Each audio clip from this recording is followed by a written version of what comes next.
Leaves from my journal, Logan Pierce's daily writings from the Washington, D.C. South Mission. Day 144, August 19th, 2006. This morning we went to the Senior Center for service. We saw LT there today.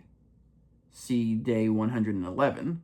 She wanted me to tell Elder D.A. thank you once again for all the help he was in fixing her computer. It's been such a big help to her. Good news.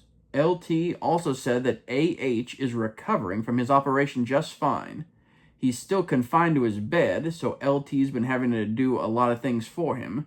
She told me that she's getting a little fed up with AH being so short-tempered with her.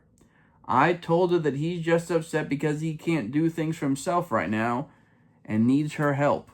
I also told LT that if she ever needed any help at all, to just give us a call. We plan on going by to see AH sometime later next week. After that, we went home, changed into our suit coats, and got picked up by Brother B.A. He took us to J.A.'s house. J.A. was there, but Y wasn't.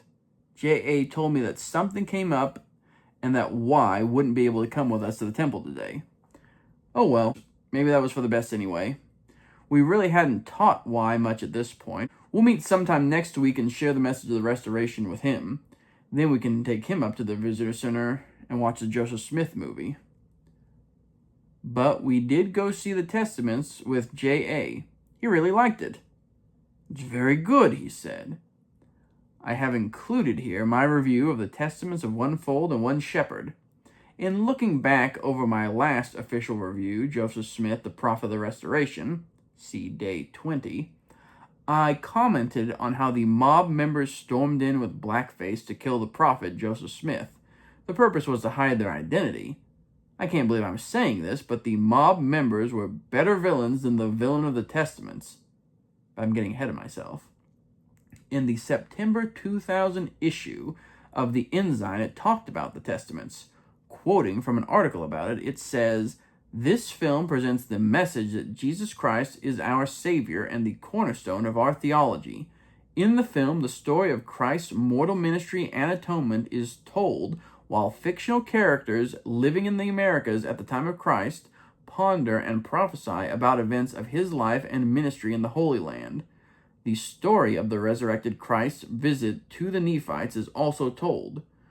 Though the New World characters and their dialogue are fictional, they capture the essence of the feelings and testimonies of the people described in the Book of Mormon." Now, the problem I have with this is, well, there are a few things. First and foremost, I didn't care for how they portrayed the Savior in this film. I mean, I'm not trying to be critical. I know it's a hard role to fill, but Jesus Christ doesn't have to be portrayed as stiff and monotone all the time. It didn't ruin the movie for me, though. One of the best parts was when the Savior comes to visit the people on the American continent. A real spirit was felt there. So all in all, the movie ended on a high note. But there was something else. In the movie, Jacob, the son of Helam, rebels against his father and his belief in the coming Messiah. A rich young man named Kohor, the villain, who also looks a lot like Tiny Tim. All he needs is a ukulele. Kohor convinces Jacob to hang out with him and his ruffian friends. The problem is the actor playing Kohor is pretty bad. I don't know. Maybe if I were to watch it again, I'd think differently. But to me, the villain just seemed really cheesy. He was so over the top, vain, and evil, which, if that's what they were going for, they did a good job.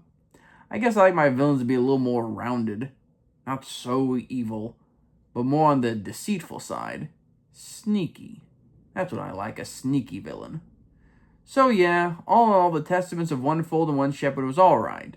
Not one of my favorite church movies, but still pretty good.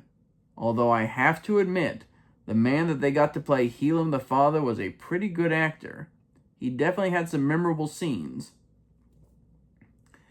Happy thing for day 144, going to the visitor center with J.A. One funny thing in particular, when we got there, some sister missionaries came up to greet us. One of them was from Nigeria. She talked with J.A. about Africa and things like that. The other sister was from Arizona. She looked at Elder Pierce and me, then asked us, Okay, which one of you lost your name tag? What? I asked her. Well, you're both Elder Pierce, she said. Yeah, I know.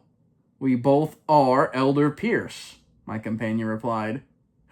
Oh, wow, she said. And they put you both together? How weird. She called some other system missionaries over to look at us.